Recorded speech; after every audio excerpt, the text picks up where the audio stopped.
Hey everybody, Week 7 Bills recap. I should go ahead and I guess warn you now, it's going to be more of a Week 7 vent than it is going to be a recap from the Bills' perspective. What an ugly day. I've seemed to have said that now for 3 weeks in a row with this Bills team. Ugly day in Foxborough.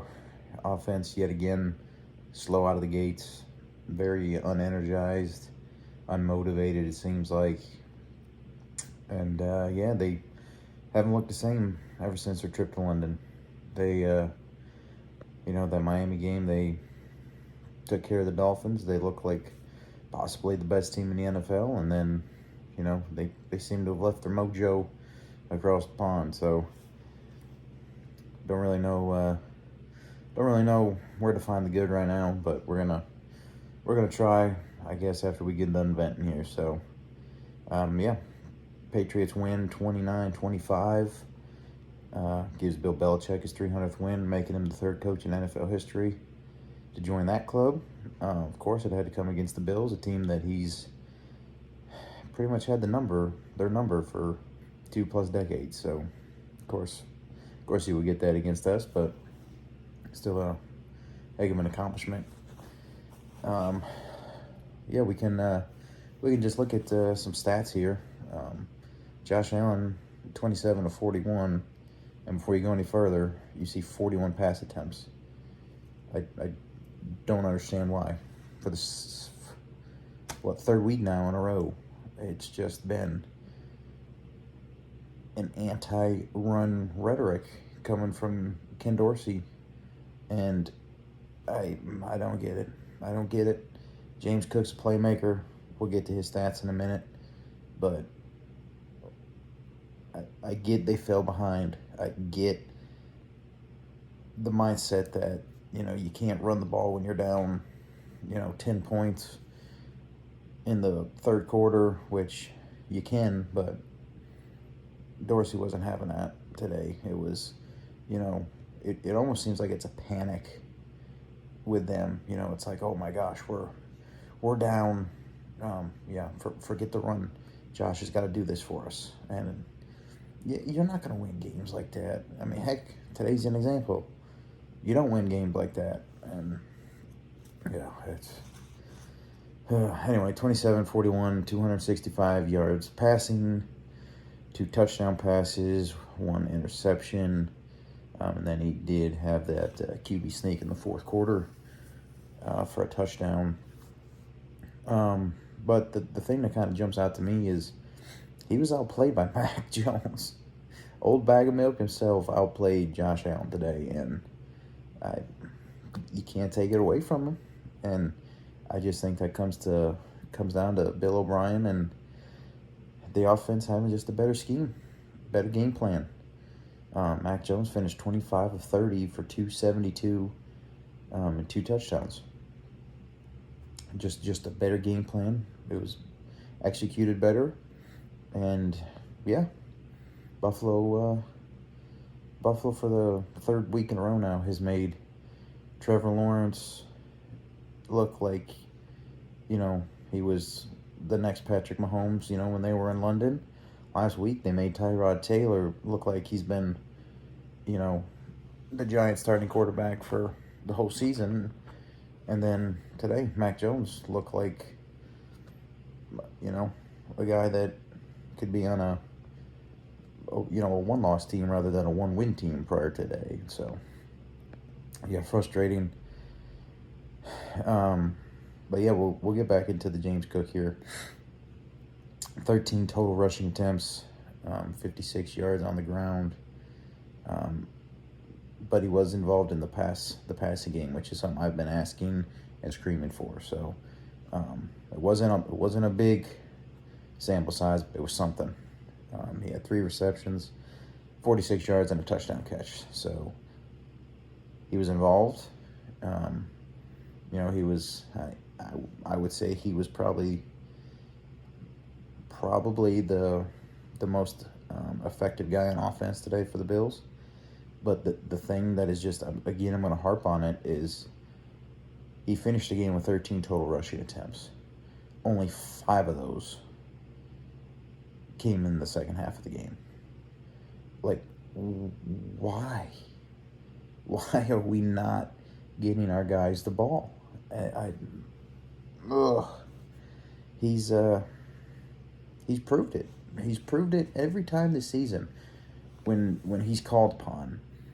Sure, there'll be a run or two that doesn't get you nothing, but it's like, why abandon it when you got a guy that's as explosive as him? So I until he's a featured guy in this offense, I'm going to be screaming.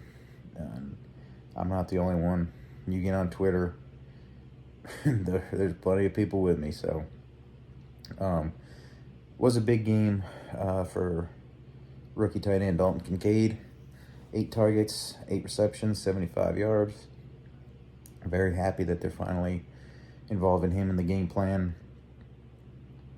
Hopefully it's a lot more, because Dawson Knox, the other Bills tight end, he is proven time and time again he's just not reliable. And I really, really hope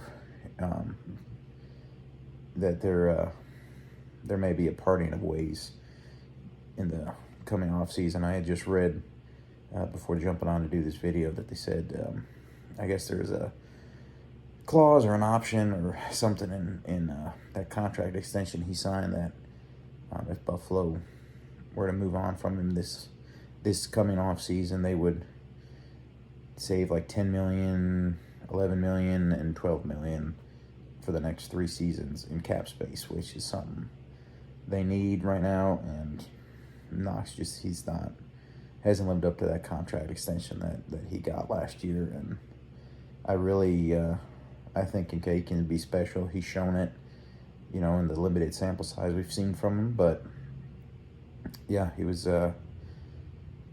impressive today when his number was called. And again, I said earlier in the year, he's an angry runner, man. When he gets that ball in his hand, he lowers his shoulder and goes. And yeah, I mean, if we can get him the ball more often, I think good things will happen for this offense. But hopefully, just in general, this offense gets to clicking, because as of right now, they don't look like a team that's going to be a threat down the stretch. But they did put it together late in the game. They fell behind.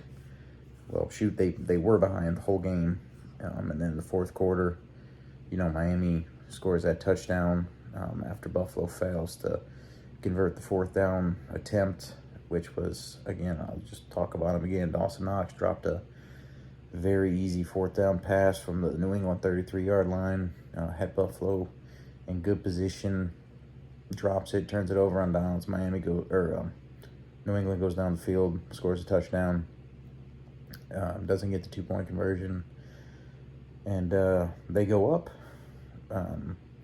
Looks pretty good for them.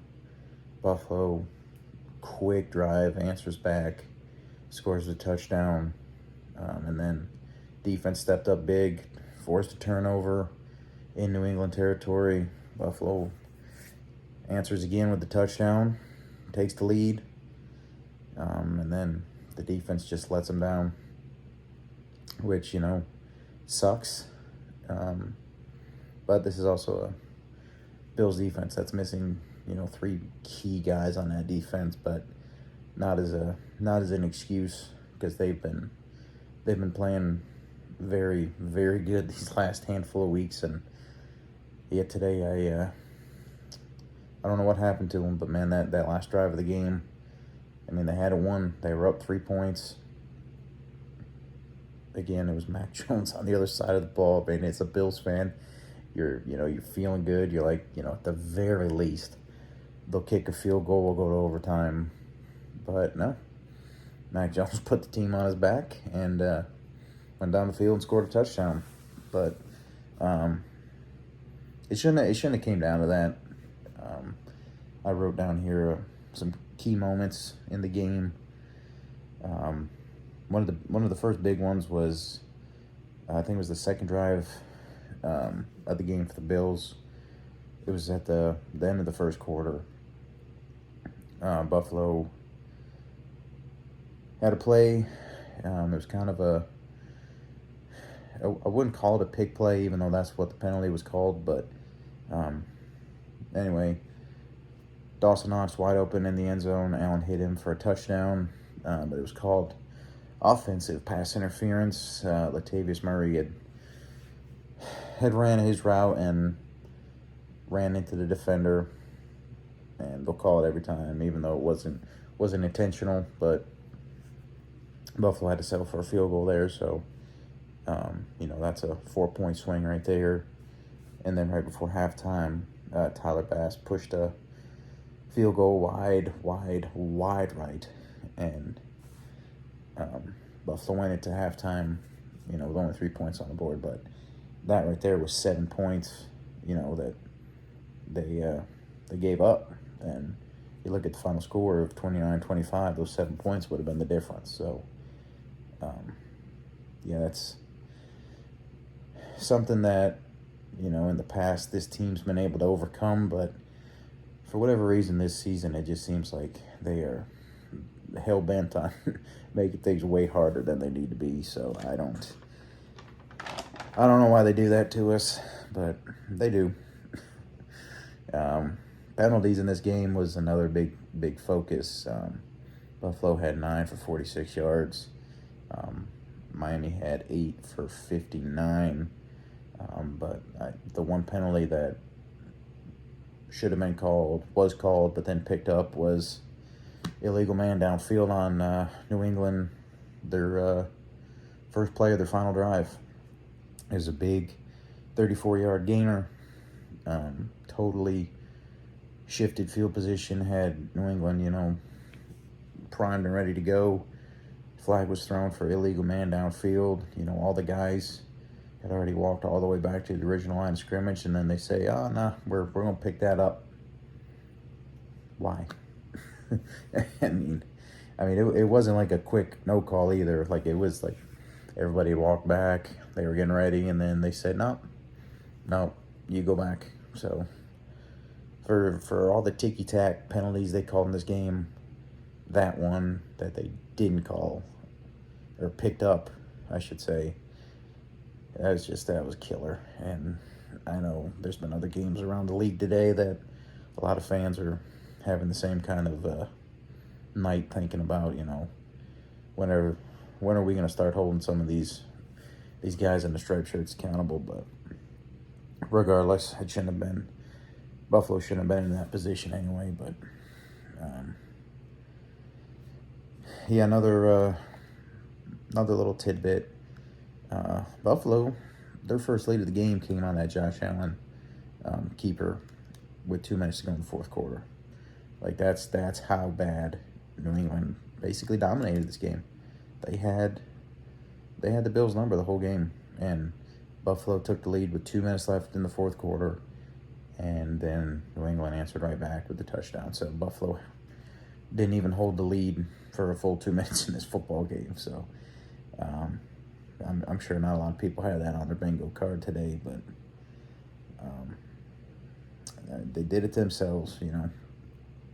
One of the things that the announcers were talking about today, and I went back and watched some of the highlights, and they were right.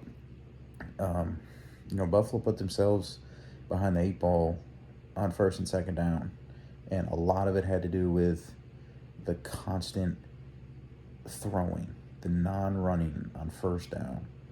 And I'm not going to get back into it because we'll sit here for 45 minutes just complaining about Ken Dorsey, but they did it to themselves, and a lot of the times they couldn't overcome it, and drive stalled out because of it. So that's definitely something that's got to be addressed, especially with the upcoming schedule that the Bills have, and we'll get into that here in 1 minute.